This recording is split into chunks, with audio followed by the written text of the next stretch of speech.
Welcome to the XES EI Console Schema Management demonstration. The use of XML standards and custom XML canonical formats has moved from the cutting edge to the mainstream. As the use of these XML schemas or XSDs in business-critical XML interfaces grow, the challenges of maintaining them become more apparent. XML standards are often anything but standard, and one size rarely fits all. There's a requirement to manage multiple versions of an XML standard as well as differing interpretations of the same standard. We also need to deal with custom extensions to different XML schemas. The XES EI Console's XES Data Mapper provides not only a graphical user interface for XSLT data mapping, but also a solution to these problems. It provides a robust facility for creating, editing, and maintaining XML schemas. Let's take a look. Schema management begins with the import of an existing XSD or sample XML file.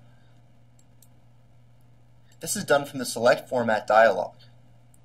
We select the XSD or XML format builder, configure it appropriately, pointing it at the XSD or XML schema, and in seconds, the schema is loaded into the source or target tree of the XES data mapper.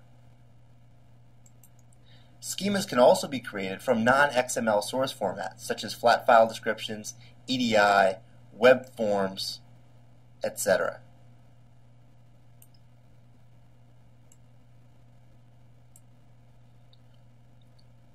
Once ready to the tool, we're presented with two views of the XML schema. The first view provides hierarchical navigation of the XSD. This allows us to expand any element to view the allowable children and corresponding types. The type view provides a flattened alphabetical listing of types in the underlying XSD or XML schema.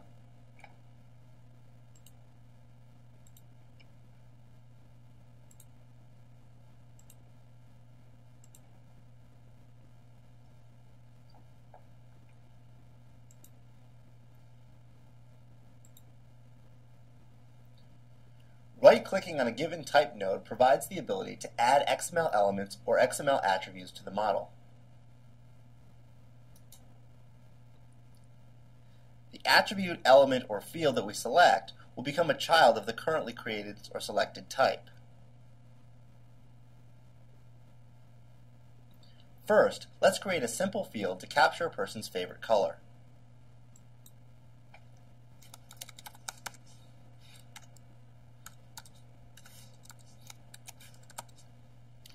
The Add Target Field dialog appears. We enter the field name of favorite color, select or create a namespace, and then choose a simple data type. In this case, we'll just use a string.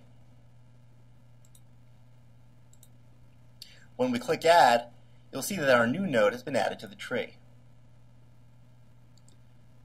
To demonstrate something slightly more complex, let's add a new complex type to capture the person's measurements. This time, we'll choose Add Target Element and give the element the name Pant Measurements. Again, we'll select the namespace, but this time we'll create a new complex type. We'll call it Pant Measurement Type. And we'll click OK. Our new node appears, this time with our underlying type information that we can then expand further. Let's add two attributes to this to capture the length and waist.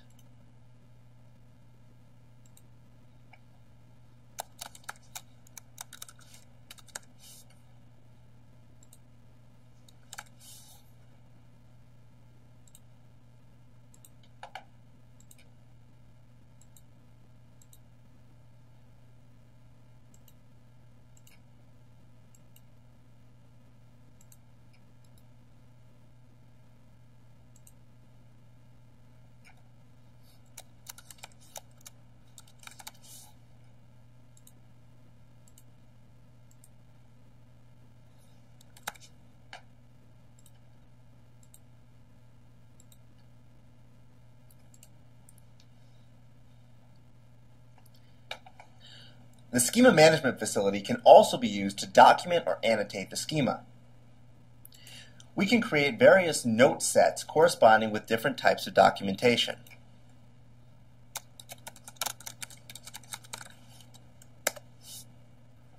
Once we've created a note set, we can add a note of that type to any node within our schema.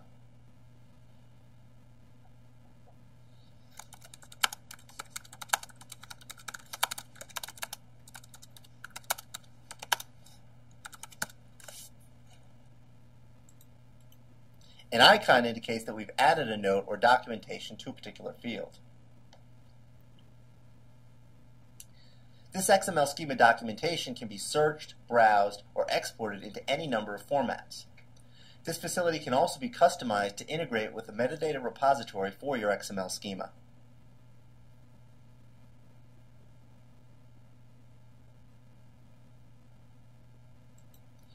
Sometimes, large XML schemas can be unwieldy. Not only are such schemas hard to navigate, but they can cause automated processes such as WSDL code generators or XML binding utilities to fail. In other scenarios, large XML schemas can lead to overly permissive XML schema validation processes and therefore dirty data. A common solution to this problem is to create subschemas or XML schema slices from the larger base definition. The schema management facility of the XCS data mapper allows the user to create a subschema from a sample XML document, XSLT mapping, or customized view.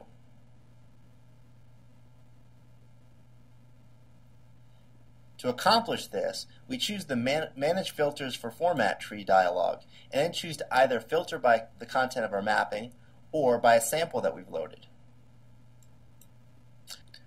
Alternatively, we can select the elements or nodes that we do wish to include in our final schema. After we've filtered our view or selected the nodes appropriately, we simply select the Slice Source or Target Format Tree by Current View button.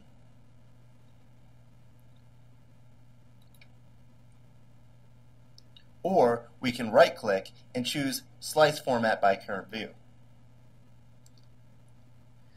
If we click this, the unneeded nodes of the XML schema will be removed, and the newly customized schema can be exported.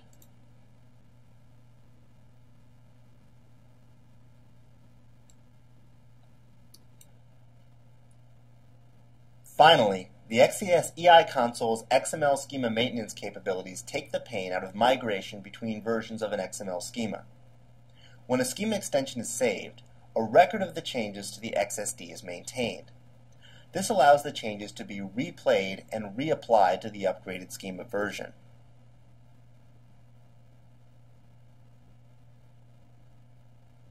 As such, new extensions can be automatically added to the latest version of a standard, so long as the version maintains the basic XML structure of the previous version.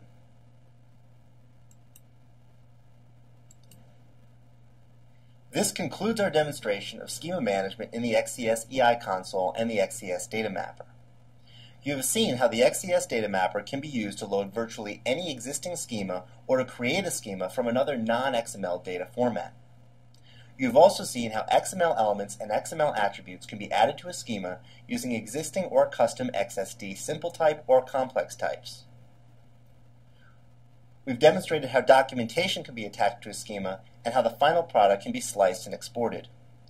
Finally, we've discussed how the schema maintenance facility can help migration between schema versions. Thanks for viewing.